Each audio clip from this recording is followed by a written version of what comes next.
Hello, today we will guide you through how to add CNAME record in Cloudflare.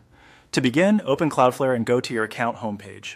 This is the main dashboard where you can view and manage the domains connected to your account. Once you are there, look for the domain where you want to add the CNAME record and select the sample domain shown in your account.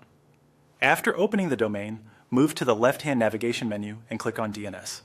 This section is where Cloudflare stores and manages your domain's DNS settings, including records such as A records, MX records, TXT records, and CNAME records. Since we're adding a CNAME, this is the correct area to work in. Next, click on Records. This will take you to the list of current DNS records for the selected domain. It's a good idea to briefly review this page before making changes, especially if your domain already has existing records. That can help you avoid creating duplicates or conflicting entries. Now click on Add Record. This opens the form where you can create a new DNS record. In Cloudflare, every new record starts by choosing the record type, so the next step is to open the Type drop-down menu. Click on Type, then select CNAME from the list of available options. A CNAME record is used to point one hostname to another hostname rather than directly to an IP address.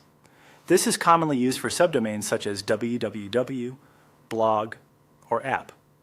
Once CNAME is selected, follow the on-screen procedure to complete the record details.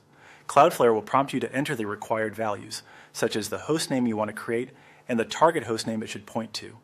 Be sure to enter the information exactly as provided by your hosting provider or service, because even a small typo can prevent the record from working correctly.